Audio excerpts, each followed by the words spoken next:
안녕하십니까. 이번에 학부모 간담회 선배 초청에서 선배 초청 발표를 하게 된 신민준이라고 합니다. 일단 자녀분들 어느 학년인지는 잘 모르겠는데 일단 고등학교만 말씀드리면 저는 여기 광주중앙고등학교를 나왔고요. 여기 학원은 마하고구에서 수학은 초등학교 4학년 때부터 고3 때까지 쭉 했던 것 같고, 그리고 영어는 여기 정상에서 초등학교 3학년 때부터 고등학교 1학년 1학기까지 공부했던 것 같습니다. 그리고 여기 보시면 제 3년 동안 내신인데요. 이제 앞으로 08년생 아래부터는 이제 고등급제라고 많이 제가 말씀을 전해드렸는데, 저 때는 9등급제였다는 걸 참고해 주시면 좋겠고요. 일단 이 오른쪽 아래 이 표부터 보시면은 주요 과목별로 3년 동안 등급 평균을 낸 표입니다. 국어, 영어, 수학은 3년 동안 계속 1등급을 받았었고요. 과학은 제가 선택 과목을 과학을 선택했었거든요. 그래서 과학은 2학년 때 물리학 한 번 2등급 뜨고 나머지는 1등급 계속 떠서 평균적으로 1.13의 등급을 맞았고요. 사회가 다른 과목보다 좀 낮긴 한데요. 사회가 제가 1학년 때 통합사회 때 사회에서 시험은 잘 봤는데 수행평가를 많이 놓쳤습니다. 이따가 얘기할 부분이긴 한데, 그래서 수행평가를 많이 놓쳐서 2.5 정도 성적을 받았고요. 그래서 원래 제가 1학년 때는 이과보다는 좀 문과에 진학을 하고 싶었었는데 과학보다 사회 성적이 많이 안 나와서 좀 과학으로 틀게 됐었습니다. 그리고 오른쪽 위에 보시면은 제 학기별로 성적 평균을 낸 표인데요. 아까 제가 사회가 많이 안 나왔다고 말씀을 드렸잖아요. 그래서 1학년 때는 나머지 2학년, 3학년 때보다는 사회 때문에 등급이 좀 많이 잡아먹혀가지고 평균 등급이 살짝씩 낮습니다. 그렇고 이거는 전과목 평균, 국영수 사과, 국영수, 그리고 사회, 국영수 과학, 그리고 국영수 평균을 모아둔 거고요. 보시면은 사회가 조금 낮게 나오긴 했는데 국영수랑 사회를 모아둔 게 전과목 등급보다 좀 높습니다.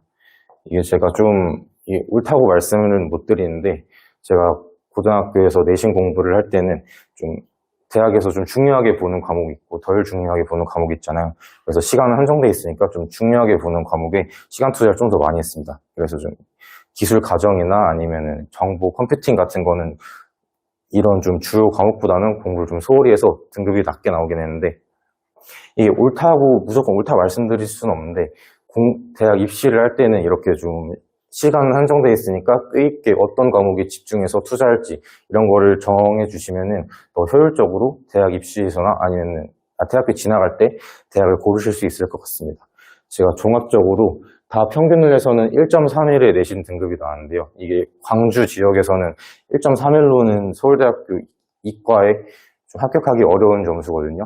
근데 1.31로도 합격할 수 있었던 이유가 이런 주요 과목에서는 더 높은 성적을 받았다라고 말씀드릴 수 있겠고요. 그리고 그리고 제가 인제대학교라고 김해에 있는 대학교 의대에도 합격을 했었는데 1.31로는 일단 의대에는 택도 없습니다. 보통 의대 합격하는 게 1.04나 뭐 1.0 얼마 이 정도로 1.0점대가 되어야 의대를 합격하곤 하는데, 인제대학교 제가 지원한 전형을 잘 살펴보면은 어떤 과목만 좀 잘 챙겨본다 이런 내용이 학교마다 다 있거든요.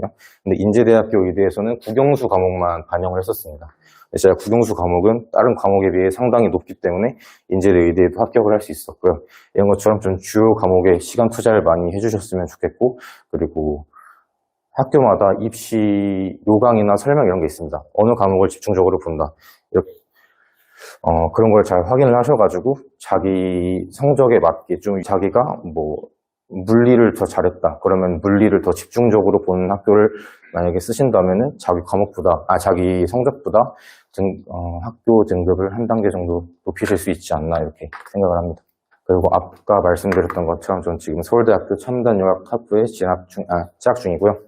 저희 학과에 대해서 잠깐 설명을 하자면, 일단 저희 학과는 만들어진 지 지금 올해 3년차 된 아주 따끈따끈한 학과입니다.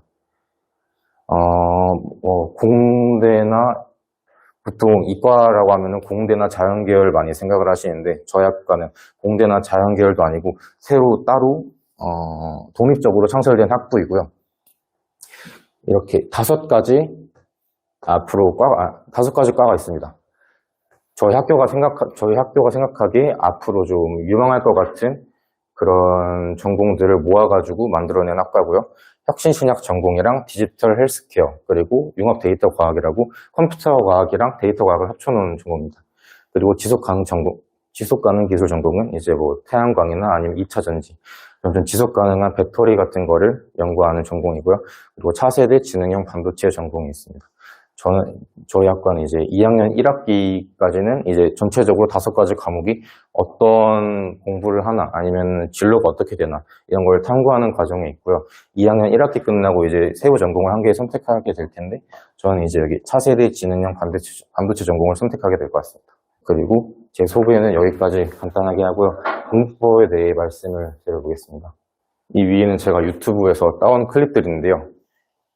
보통 유튜브에 공부법이라고 치면 공부법에 대한 영상이 되게 많이 나옵니다. 그래서 일부를 따놓은 건데, 뭐 왼쪽에서부터 서울대생이 말하는 뭐 가장 좋은 공부법, 어떤 인강쌤이 말하는 가장 바보 같은 공부법, 이렇게 짝짝짝 많은데, 제가 영상들을 다 한 개씩 보면요, 누구에게나 맞는 공부법이 있고 아니면 좀 맞지 않는 공부법이 있습니다. 이 영상의 경우는 뭐 책을 읽을 때는 눈으로만 읽는 게 아니라 머리로 좀 사고하면서 읽어야 된다, 이런 영상인데, 전 이 영상에는 되게 공감을 하고요. 항상 무언가를 읽을 때 사고를 하면서 읽어야지 이해도 되고 읽는 시간도 빨라진다, 저는 이렇게 생각하는 경향이 있고요. 그리고 저는 이 영상에는 좀 동의를 하지 않는 게, 이 영상에서 이 가장 바보같이 공부한다는 학생이 실제 자기 고등학교에서는 전교 1등 학생입니다. 이 학생이 영어 공부를 할 때 좀 약간 지문을 통으로 암기를 한다 해야 되나? 그런 식으로 좀 통암기를 좋아하는 학생이었는데, 인강에서 유명하신 분이 있는데, 이분이 말하기에는 통암기보다는 지문 뭐 분석이 더 중요하다, 아니면은 뭐 구문 독해가 더 중요하다, 이렇게 말씀을 하시는데, 저도 고등학교 때 이 친구처럼 통암기를 많이 좋아했거든요. 그래서 사람마다 맞는 공부법이 있고, 똑같이 공부한다고는 말하지만 이 친구가 전교 1등이지 않습니까? 그래서 누구에게나 맞는 공부법이 있고, 만약에 그 공부법이 맞다면은 주변에서 뭐라 하더라도 그 공부법으로 공부를 해 나가시면 좋겠습니다. 먼저 국어부터 말씀을 드리면요, 이 과목별로 아래 별이 있는데, 1개부터 5개까지 별이 있는데, 1개는 좀 제가 못했던 과목이라 덜 중요하다, 아니면 뭐 3개는 좀 들을만하다, 5개는 엄청 추천하니까 한번 이 공부법대로 해보시면 좋겠다, 이런 걸 나타낸 거니까 참고 부탁드리고요. 일단 국어에서는 일단은 내신에 대해서만 오늘은 설명할 예정입니다. 일단 국어부터 얘기하면, 국어는 내신에서 암기가 되게 중요하다고 생각합니다. 국어가 보통 고등학교에서는 선생님이 지문을 한 10개에서 뭐 15개 정도 시험 범위로 많이 내주십니다. 그래서 지문이 10개에서 15개 정도가 있으면은 먼저 그 지문들을 이해를 먼저 한 뒤에 지문의 어떤 표현들이나 아니면은 지문에서 어떤 단어가 뭐 내포하고 있는 의미나 이런 것들을 다 꼼꼼히 이해를 하고 암기를 한 후에 저는 문제풀이를 많이 했습니다. 보통 이런 평가 문제집 같은 데 보면은 지문이 이렇게 있으면은 지문에서 뭐 어떤 부분은 뭐 감정 전달의 매개체다, 아니면 어떤 부분은 감정 전달의 매개체고 어떤 부분은 뭐 역설법이 포함되어 있다, 이런 식으로 파란색으로 해설을 많이 써줍니다. 저는 그런 해설들을 다 일일이 꼼꼼히 외워가면서 이건 이렇구나, 이건 이렇구나, 이런 식으로 지문에 있는 표현들을 많이 암기하려고 노력을 했고요. 그래서 평가 문제집으로 저는 많이 공부를 했고, 그래서 지문의 암기와 지문의 이해가 어느 정도 됐다 싶을 때는 이제 기출 문제집이나 문제를 따로 많이 풀었습니다. 그래서 공부의 비율로 따지면은 암기가 한 7 정도 되면은 암기를 한 후에 문제풀이 3 정도, 그 정도 비율로 공부를 했고요. 그 다음에 수학입니다. 저는 제 수학 공부법은 매우 추천할 만하다고 생각을 합니다. 일단 수학은 개념 이해보다는 양치기, 수학 문제를 푸는 양이 매우 중요하다고 생각을 하고요. 물론 저학년 때는 개념 숙지가 매우 중요하긴 합니다. 그러나 뭐 이제 고등학교 1학년, 2학년 올라가서도 개념 숙지를 하고 기본 문제만 풀고 있으면은 수학 성적을 잘 받을 수가 없거든요. 그래서 저학년 때, 특히 중학교 때 고등학교 개념들을 어느 정도 선행을 해놓고 고등학교 때는 문제풀이를 집중적으로 하는 것이 좋을 것 같고요. 그래서 공부 비율로 따지면은 개념은 진짜 적습니다. 0.3 정도? 그리고 문제풀이를 엄청 많이, 시간을 많이 투자하시는 게 좋을 것 같고요. 위는 제가 고등학교 때 많이 즐겨서 풀었던 문제집들입니다. CPR은 여기 학원에서 개념 문제집으로 많이 풀었었고요. 그리고 고쟁이도 학원에서 했었고, 근데 이 마플 같은 경우에는 다른 문제집보다 문제 수가 되게 많습니다. 그래서 방학에 이 과목이 지금 공통수학 1이라는 과목인데 고등학교 1학년 들어갈 때 하거든요.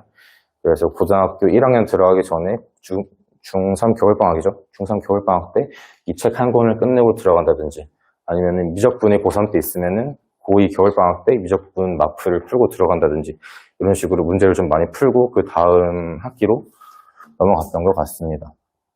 네, 제가 방금 말씀드렸던 것처럼 학기 중보다는 그 전 학기나 아니면 뭐 1년 전 이럴 때 어느 정도 선행을 해서 개념을 끝내고 어느 정도 기본 문제를 풀어낼 수 있을 정도로 실력을 길러 놓아야지 수학을 잘 맞을 수 있고요. 학기 중에 수학을 많이 공부할 시간이 잘 없습니다, 사실.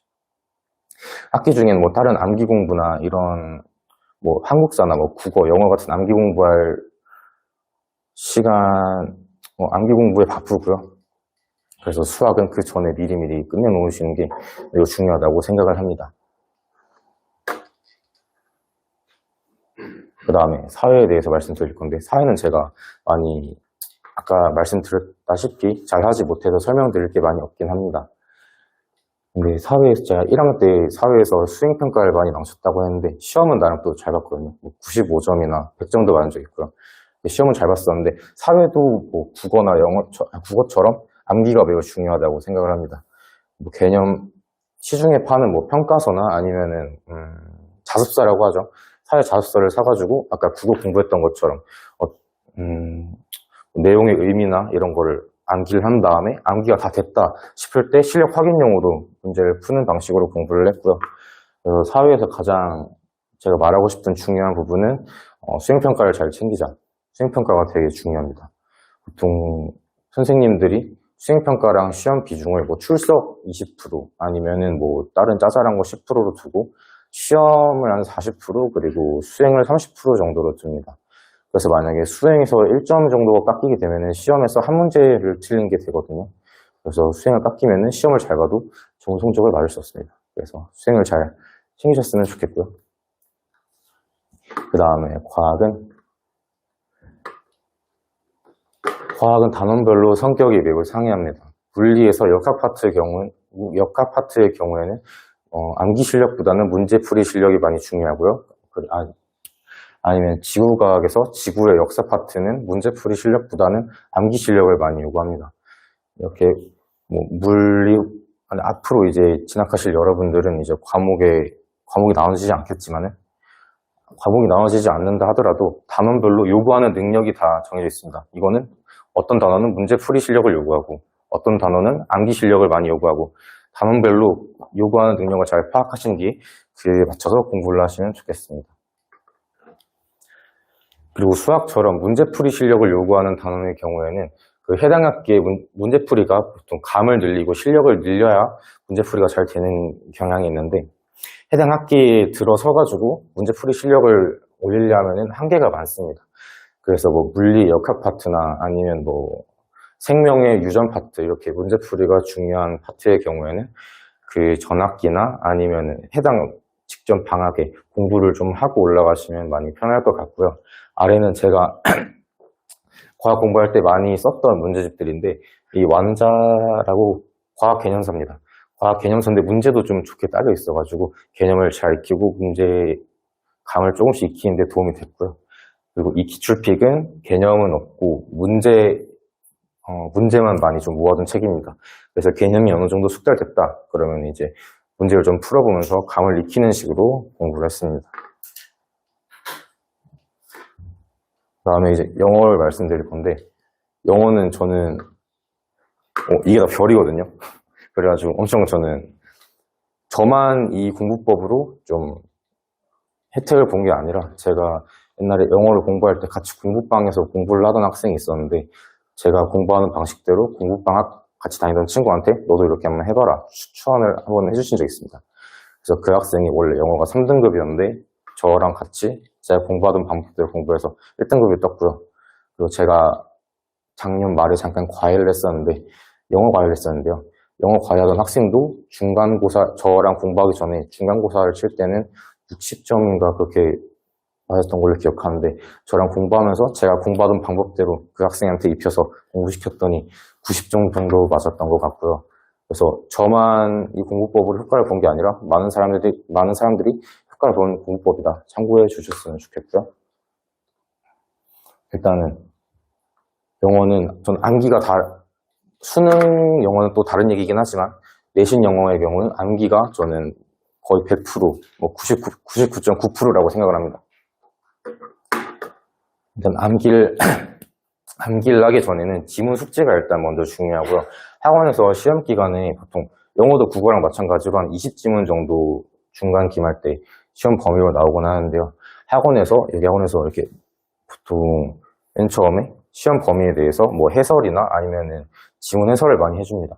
뭐 구문 독해를 해가지고 뭐 이건 동사다, 이거는 어떤 문법적인 기능이 있다, 이런 거를 이해를 하고 난 후에 이 지문이 이해가 다 되면 그 후에 암기를 다 했습니다. 이건 옛날에 저희 학원에서 나눠줬던 프린트인데요. 원래 지문에서 문장별로 띄워가지고 문장과 그리고 이 문장에서 어떤 문법적인 성분을 가지고 있는지, 그리고 그 문장에 대한 한글 해설이 나온 프린트입니다. 그래서 이 프린트를 보면서 한 문장씩 이 영어를 보고 한 문장씩 한글을 먼저 읽고 그 다음에 한글을 바탕으로 영어 문장을 암기하고, 그런 식으로 통으로 좀 암기하는 방식으로 공부를 많이 했습니다. 그래서 암기가 거의 9.9 정도의 비율을 차지했고요. 문제풀이는 0.1 정도, 진짜 적게. 나중에 영어 암기가 만약에 다 됐다, 그런데 할 게 너무 없다 싶을 때 좀 확인용으로 문제풀이를 했던 것 같고요. 아니면 아예 문제풀이를 하지 않고 시험을 본 적도 있습니다. 암기만 다 하고. 그런 식으로 영어는 암기가 매우 중요하다, 그렇게 생각을 합니다. 네, 이렇게 공부법을 설명을 드렸고요. 제 공부법을 설명을 드렸지만은 저는 어떤 특정 공부법을 따라가는 게 아니라 자신만의 공부법을 찾아 나가는 것이 중요하다고 생각을 합니다. 이 사람은 이렇게 공부를 했다더라, 참고만 한번 해주시고, 만약에 제 공부법이 맞지 않으면은 다른 맞는 공부법이 있을 테니까 다른 맞는 공부법을 찾아 나가시는 것이 좋겠습니다. 그리고 자녀분들이 몇 학년인지는 모르겠는데 보통 저학년 때 많이 공부법을 찾아 나가는 것이 중요하거든요. 고등학교 때 공부법을 바꾸게 되면은 그 바꾼 공부법이 안 맞을 수도 있고 그럴 수도 있기 때문에 좀 위험합니다. 만약에 안 맞는 공부법으로 공부를 했다가 성적이 한번 나오면은 고등학교 때는 좀 복구를 하기가 많이 힘들거든요. 그래서 중학교 때 여러 공부법을 좀 테스트해보면서 자신한테 맞는 공부법을 찾아 나가는 것이 중요할 것 같습니다. 그리고 이 세 가지는 제가 방금 말씀드렸던 게 공부법은 자신한테 맞는 공부법이 다 다르다, 이렇게 저는 이 세 가지는 어떤 공부법을 쓰시더라도 필수적이다, 이렇게 생각을 합니다. 첫 번째는 사고하는 모양인데요. 공부를 할 때 제가 암기가 내신 과목에서는 많이 중요하다고 말씀을 드렸는데, 사고하는 과정이 암기를 하면서 동시에 사고를 하고 이해를 하는 과정이 필수적이다, 이렇게 생각을 합니다. 그 별의 운동을 공부하는 그런 단원이 있거든요. 그런 단원에서는 그 개념을 암기할 때 공식을 그저 암기하는 게 아니라 공식이 어떻게 이렇게 유도가 됐고, 공식 유도 과정을 보통 많이 빼먹으시는 학생들이 많습니다. 저는 공식 유도 과정을 많이 공부를 했거든요. 그런 식으로 이과 과목을 공부를 할 때는 공식이 어떻게 유도가 되고 이러한 문제풀이가 어떠한 원리로 이렇게 되는지 이런 사고를 많이 해주셨으면 좋겠고요. 그리고 고등학교 공부는 시간 투자가 절대적으로 중요하다고 생각을 합니다. 그리고 저는 고등학교 공부는 책상에 앉아있는 시간과 고등학교 성적이 비례한다고 생각을 하거든요. 저는 내신 공부를 할 때 학원이나 학교에 있는 시간 말고는 거의 스터디 카페에서 공부를 계속 했고요. 이 친구나 아니면 제 친구들 모두 마찬가지로 공부를 좀 잘하고 대학을 좀 잘 간 학생들한테 물어보면은 일단 시간 투자가 다른 학생들보다 압도적으로 많습니다. 그래서 시간 투자를 많이 하자. 그리고 이 그림은 광주 지역에서는 정시보다 수시로 대학을 가는 것이 훨씬 유리합니다. 보통 수시가 1학년이나 2학년 때 자기 생각보다 좀 안 나오면은 정시로 많이 트는 친구들이 있거든요. 제 친구들도 많이 그랬었는데 정시로 틀게 되면은 보통 현역으로 가는 경우는 잘 많이 없습니다. 특히 여기 광주 지역에서는.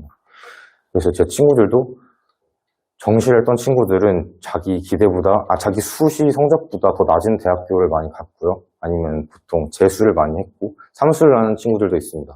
그만큼 수시로 들이는 노력보다 정시로 들이는 노력은 훨씬 많다고 생각을 합니다. 그래서 아직 자녀분들이 다 중학생들 이 정도 수준, 이 정도 나이일 거니까 처음부터 수시를 잘 챙겨 놓으시면 좋을 것 같습니다. 그리고 수시가 한 번 성적을 잘 따놓으면은 잘 내려가지 않습니다. 그래서 첫 성적이 되게 중요하다. 이렇게 말씀을 드리고 싶고요. 그리고 공부 외에 입시 정보 같은 경우에는 보통 생기부를 뭐 어떻게 채워야 되냐, 생기부 자료는 어디서 구해야 되냐 이런 말들이 많은데 생기부에서 정보를 찾는 데에는 인터넷 서칭이 많은 시간을 좀 할애를 해야 됩니다. 이런 정보, 저런 정보 찾아가면서 어떤 정보가 더 좋다 이런 걸 비교해 나가면서 인터넷 서칭을 많이 해가야 되고요. 보통 생기부는 이제 시험이 다 끝나고 기말 끝나고 그 학기 말에 많이 채우는 경우가 있는데 보통 기말고사 끝나면은 친구들이 학기 말이고 방학이다 보니까 보통 많이 노는 경우가 많습니다. 근데 뭐 제 말은 놀지 말라는 말이 아니고요. 놀면서도 마지막 학기 말에 조금만 더 집중을 해서 생기부를 쓰는데 시간을 많이 할애하시면 좋겠습니다. 그리고 저 때는 AI가 그렇게 많이 발전을 하지 않았었는데요. 이제 뭐 챗GPT나 제미나이 같은 AI가 많이 발전을 해서 검색을 하면은 엄청 저희가 찾는 것보다 더 질 좋은 자료들을 많이 찾아줍니다. 그래서 정보를 찾으실 때 AI를 많이 활용하셔도 좋을 것 같고요. 근데 AI를 활용하라 해가지고 만약에 어떤 뭐 생기부 활동에 AI가 써준 그대로 텍스트를 옮겨 적는 경우가 있습니다. 근데 그렇게 되면 대학교에서 다 알고요. 그래서 AI를 활용할 때는 아이디어를 제공받는 정도, 그 정도로 AI를 활용해 주셨으면 좋겠습니다. 그리고 학원과 학교 선생님들은 일단 뭐 10년, 길게는 몇십 년 동안 입시를 담당하신 전문가 분들이거든요.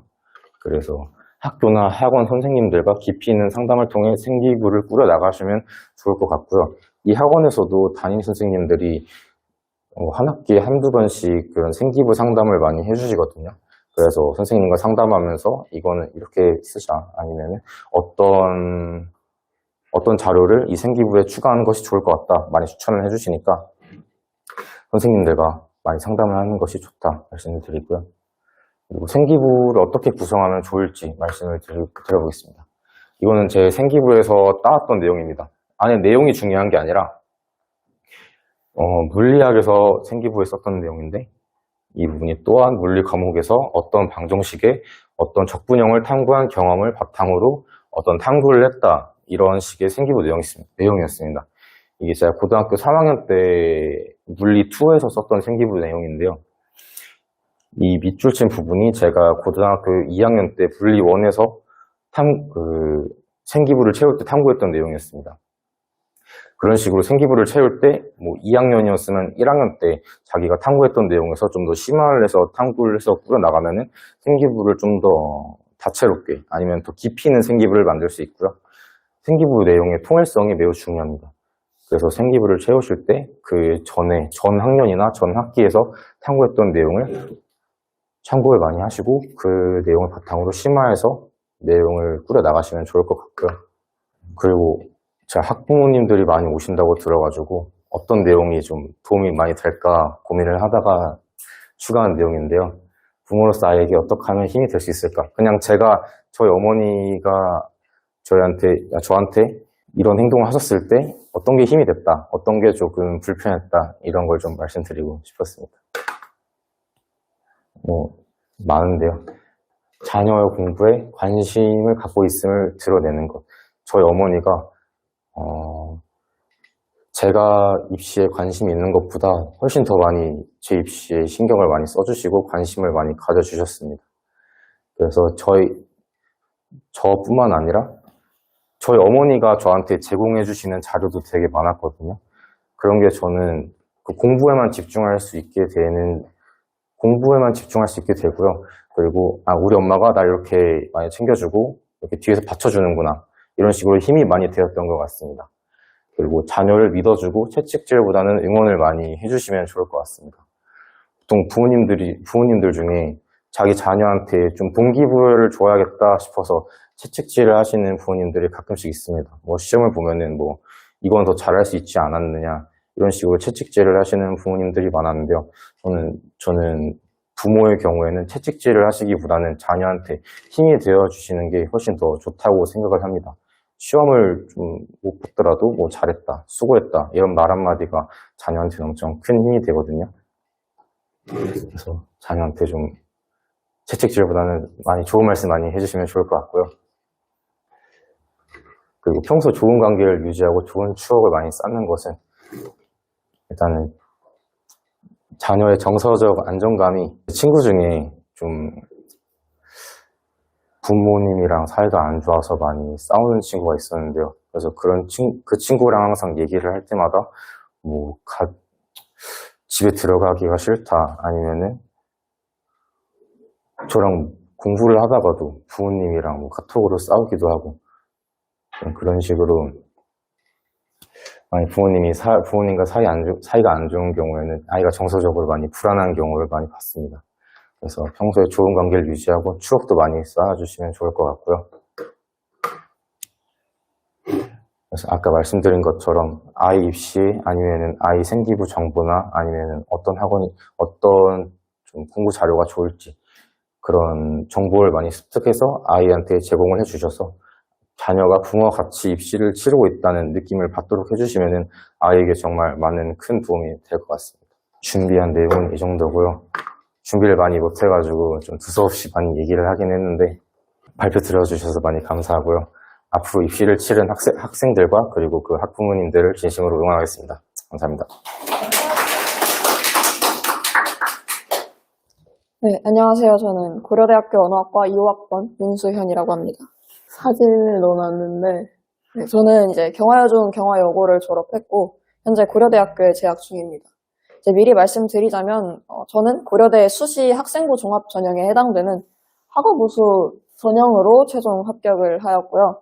이제 최저 확률 기준이 국어, 수학, 영어, 탐구 한 과목해서 4합8이었던 관계로 수능 준비도 병행을 했지만, 어쨌든 수시로 합격을 하였으니까 발표 들으시는 동안 그 점 참고해 주시면 감사하겠습니다. 혹시 언어학과 들어보셨나요? 보통 언어학과의 존재를 잘 모르시는데요. 저는 고2 때 갑자기 언어학을 너무너무 배우고 싶어져서 언어학과 지망을 하게 되었어요. 그래서 수시 원서를 언어학과에만 넣었는데 언어학과는 사실 서울대랑 고려대밖에 없거든요. 연대에는 없고.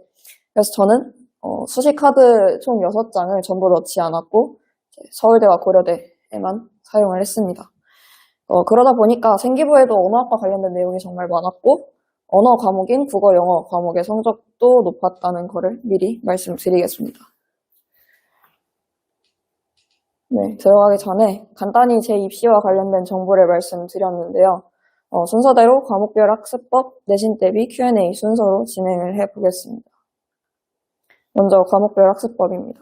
제가 잘 알려드릴 수 있는 국어, 영어 과목 위주로 말씀을 드리겠습니다. 국어의 경우 생각의 근거를 올바른 곳에서 찾는 것이 가장 중요합니다. 적어 놓은 것처럼 문학은 문제, 비문학은 지문에, 언매는 나에게 기대어서 풀어야 하고요. 그렇게 푸는 습관을 미리 들이는 것이 굉장히 중요합니다. 국어 공부를 할 때는 어떤 공부든 생각을 하고 하려고 하는 게 중요합니다. 그러니까 무엇이 왜 정답인지, 무엇이 왜 정답이 아닌지를 스스로 생각을 해서 풀도록 해야 합니다. 그 문제를 풀 때에서의 왜는 아까 말씀드렸던 것처럼 각각 문제, 지문, 공부량의 영역에서 찾아내는 연습을 해야 합니다. 이게 무슨 말이냐면 문학의 경우에는 해석의 가능성이 굉장히 열려있기 때문에 문제 자체에서 제공하는 정보, 그러니까 예를 들어서 상충하는 내용인 두 개의 선지는 하나는 무조건 옳고 하나는 무조건 틀리겠죠. 그러니까 그 둘 중에 하나는 정답일 거고 하나는 당연히 아닐 거고요. 그리고 보기가 제공이 되는 문제들에서는 그 보기에 좀 내가 해석을 결정할 수 있는 직접적인 근거를 제공을 해주거든요. 그래서 그런 디테일들을 찾아서 문제에서 정답을 찾아내야 하는 근거가 문제에 있다라는 말이 어떤 말인지 좀 설명을 해드렸고요. 다음으로 비문학의 경우에는 아무리 지문이 어려워도 문제를 출제하는 사람은 지문 안에 담은 정보만으로도 정답을 찾아낼 수 있도록 문제를 출제합니다. 이건 당연한 이야기고요. 그래서 지문 내용에 관련된 배경 지식을 가지고 있지 않더라도 학생이 문제를 풀기 전에 겁먹을 필요가 없고 문제를 잘 풀기 이전에 중요한 거는 지문을 잘 읽는 것인 이유입니다. 이게. 그리고 언매라는 과목을 저는 선택을 했었는데요. 이제 커리큘럼이 바뀌어서 언어와 매체랑 화법과 작문 과목이 통합 국어로 들어가는 걸로 알고 있는데 저는 언어와 매체 과목을 공부를 해서 문법 공부에 대해 조금 얘기를 해보자면 문법 공부를 할 때는 정말 학생이 말 그대로 자신을 믿어야 합니다. 그리고 자기 자신을 믿기 위해선 당연히 그 본인이 믿을 만한 사람이어야겠죠. 그래서 기본적인 개념을 숙지하고 있는 것은 당연하고 커리큘럼 내에 있는 모든 의문 규칙 등의 문법 규칙들을 다 암기하고 있어야 합니다. 그러니까 어떤 모 강사의 말을 빌리자면 학생의 머릿속이 도서관이 되어야 합니다. 그러니까 문제가 요구하는 지식을 바로 찾아내어서 출력하는 거죠. 그러니까 내가 원하는 책을 뽑아서 바로 읽을 수 있는 것처럼 내가 원하는 지식을 바로 찾아서 어디 있는지 찾아서 바로 펼쳐서 읽을 수 있도록 문제가 요구하는 지식을 바로바로 찾아내서 출력할 수 있어야 하고요. 다음으로 수학 경우는 저는 간단하게 말씀드리고 넘어가겠습니다. 일단 문과도 수학을 잘 해야 하긴 합니다. 그래서 철저하게 겁먹지 않고 공부했으면 좋겠습니다. 저도 수학이 많이 부족했는데 수학에서 많이 힘들었지만 결국 그 수학에 아까 이제 민지가 말한 것처럼 학기에 들어가기 전에 미리 정말 오랜 시간을 수학에 들이고 오는 것이 좋겠습니다. 그러니까 다음으로 영어인데요. 저는 총 8년 반 정도의 시간 동안 정상어학원을 다녔습니다. 지금도 계시다고 들었는데 전혜린 선생님이랑 저희 계시는 안병학 선생님께 각각 2년에서 3년씩을 8년 반 중에 배웠고요. 이제 초등부 시절을 제외하면 중등부, 고등부 시절 내내 이제 그 두 분께서 담당해 주셨는데 영어는 학원에서 만든 습관을 이끌고 가서 제가 어떠한 공부법을 새로 가르쳐 드린다기보다는 두 선생님께서 가르쳐 주신 걸 조금 간단하게 요약하여서 전달해 드리는데 그칠 것 같지만 그래도 짧게 말씀드려보자면 영어는 모두가 말하는 것처럼 단어가 가장 중요합니다. 그래서 수능 대비의 경우에서는 그 문제의 유형별로 주의해서 파악해야 할 구조나 내용이 있거든요. 그래서 그런 내용 및 구조를 익히고 그 내용 및 구조를 파악하는 연습을 하고 그리고 실전에서 그 내용과 구조를 파악을 잘 하면 됩니다. 네, 그 연습은 이제 학원에서 할 수 있는 거고 개인이 또 집에서 따로 연습을 할 수도 있겠죠. 그리고 이제 영어도 이따 자세하게 말씀드릴 거고 다음으로 저는 사회탐구 과목을 이제 수능 응시를 했는데 그 사회탐구 과목 중에 생활과 윤리, 윤리와 사상, 사회문화 과목을 공부해봤습니다. 근데 이 세 과목 모두 좀 과목 특성상 개념을 이해 및 암기하고 그 다음에 심화 개념을 이해 및 암기하고 그리고 그 다음에 또 내가 외운 이 그 외의 개념들을 묻는 문제들에 내가 이미 배운 기본 개념, 심화 개념을 적용해서 풀어야 하는 과정을 거쳐야 하거든요. 이 세 과목의 특성 모두. 그래서 제가 방금 말씀드린 그 일련의 과정을 천천히 시간 순서대로 하면 사회탐구 과목은 과학탐구처럼 엄청난 스킬이 필요하거나 한 건 아니기 때문에 충분히 해결이 가능합니다. 역시 그냥 꾸준히 하면 될 것 같습니다. 네, 다음은 내신 대비 관련해서 말씀드릴 건데요. 수능 공부랑 비교해서 말씀을 드리려고 하는데 수능이든 내신이든 입시 공부를 할 때 가장 중요한 거는 제가 밑줄 쳐놓은 것처럼 조급해지지 않고 구차해지지 않는 것입니다. 이제 남들의 속도에 맞춰서 내가 완전히 이렇게 손에 쥘 수 없는 내용을 자꾸 건드리려고 하고 이렇게 찔러보려고 하는 거는 가장 멍청한 공부입니다. 왜냐하면 그런 공부는 현재 시점에서도 당연히 무의미하고요. 왜냐하면 제가 지금 파악할 수 없으니까요. 그리고 미래의 공부에도 지장을 주기 때문입니다. 당연히 이걸 먼저 하고 그 다음의 것을 해야 되는데 이게 안 된 상태로 다음의 것을 건드려 놓으면 이걸 다 했다고 해도 이미 건드려진 거를 내가 차근차근 알아가는데 어려움이 있겠죠. 네. 그래서 따라서 조급해지지 않고 나의 공부를 차근차근 이어가야 합니다.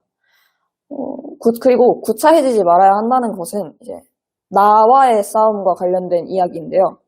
뭐 답을 찾았는데 체크를 안 했네? 실전에서는 뭐 마킹 실수 안 할 거니까 괜찮아. 아니면 뭐 아는데 까먹은 거야. 시험 때는 안 까먹을 거야. 뭐 두 개 중에 고민하다가 이거 골랐는데 잘못 체크했네? 이런 식으로 어찌 됐든 채점을 했을 때 틀린 문제를 뭐 맞았다고 채점하는 등의 양심과 관련된 문제인데요. 물론 공부할 때는 기세가 중요합니다. 내가 할 수 있다라는 생각이 있어야 공부를 계속할 수 있기 때문인데요. 그러나 자기 자신한테 솔직해지지 못하고 나의 부족한 점을 직면하지 못하면 절대 성적이 오를 수가 없습니다. 늘 수 없고요. 그래서 늘 나의 공부뿐만이 아니라 뭐 생기부가 됐든 뭐가 됐든 나의 맥시멈, 나의 가장 좋은 점이 아니라 나의 미니멈, 내가 가장 부족한 것, 내가 하고 있지 못하는 것을 직면하고 주시해야 합니다. 내가 할 수 있는 것은 더 이상 바라볼 필요가 없고 내가 할 수 없는 것을 샅샅이 뒤져서 찾아내야 합니다.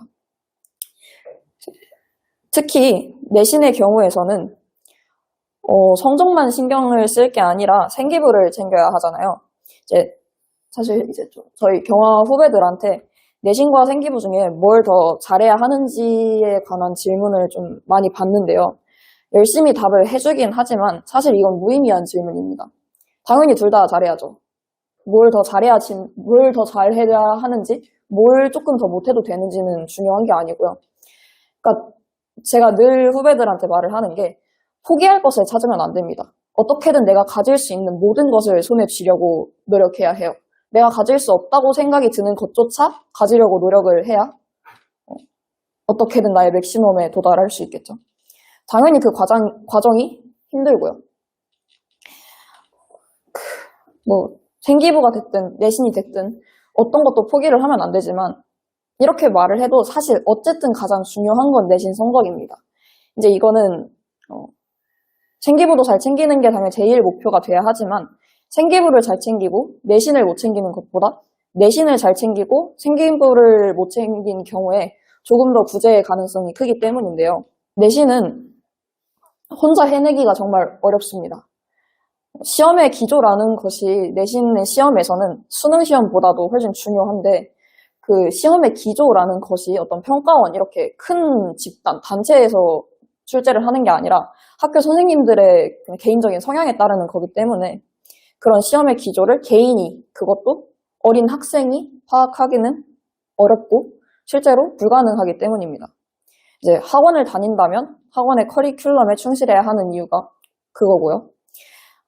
이 커리큘럼 관해서 말씀을 좀 드리자면 나에게 맞는 학원, 나에게 맞는 선생님, 그리고 나에게 맞는 수업은 저는 이제 없다고 생각합니다.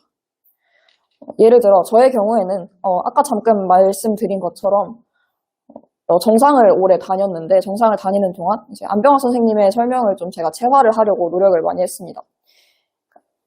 나와 맞는지 안 맞는지는 틀린 표현이고 내가 처음 접했을 때 편한지 불편한지, 그러니까 내가 지금까지 해왔던 것과 비슷한지, 얼마나 비슷한지가 맞는 표현이라고 생각을 하는데 내가 그동안 해왔던 것과 비슷한 설명을 하시는 선생님, 그러니까 편한 선생님을 만났다면 운이 좀 좋은 거고요. 내가 불편한 선생님을 만났다면 운이 조금 덜 좋을 뿐이에요. 그래서 뭐 다니기 시작한 학원이, 뭐 수업을 듣기 시작한 선생님이 불편하시다면 편해질 때까지 하면 됩니다. 저는 실제로 그랬고요. 그래서 수능을 위해 공부하는 것도 크게 다르지 않습니다. 조급해지지 말고 구차해지지 말고 결과적으로 흔들리지 말아야 합니다.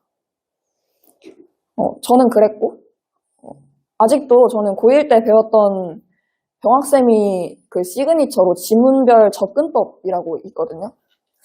그걸로 저는 아직도 영어 모의고사를 푸는데 지금 진행 중인 커리큘럼이 있으면 그 커리큘럼을 계속 따라가시면 돼요. 그러니까 저는 지금 졸업을 했고 이미 대학을 갔는데도 병학쌤의 가르쳐 주셨던 내용을 그대로 적용을 하는 것처럼 따르고 있는 커리큘럼을 충실하게 따라가면 됩니다. 그러니까 지금 진행 중인 커리큘럼이 없으면 당연히 신중하게 골라야죠. 어떤 학원을 다닐지, 어떤 선생님의 수업을 들을지.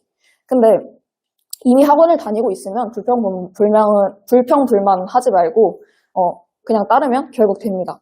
2016 수능을 봤는데 영어 1등급 나왔거든요. 성적표에. 이번 영어 1등급 비율 3%대인 걸로 알고, 제가 절대평가보다도 더 적은, 그러니까 원래 영어는 5%에서 11%대가 나오는데 1등급이 3%대가 나왔다는 거는 굉장히 어려운 시험이었다는 거거든요. 근데 그런 시험에서 제가 안병학쌤의 지문풀이법을 가지고 1등급이 나왔다는 거는 5년이, 그러니까 쌤한테 배운 지 5년이 됐는데 그 5년 동안에도 그 유효함이 사라지지 않았다는 방증이 된다고 생각을 해요. 그래서 어찌됐든 조급해지지 말고 구차해지지 말고 괜히 나랑 안 맞는 것 같아 하지 말고 충실하게 내가 배우는 것 나한테 습관화시키고 열심히 적용하면 네, 충분히 목표에 도달하실 수 있으실 것 같습니다.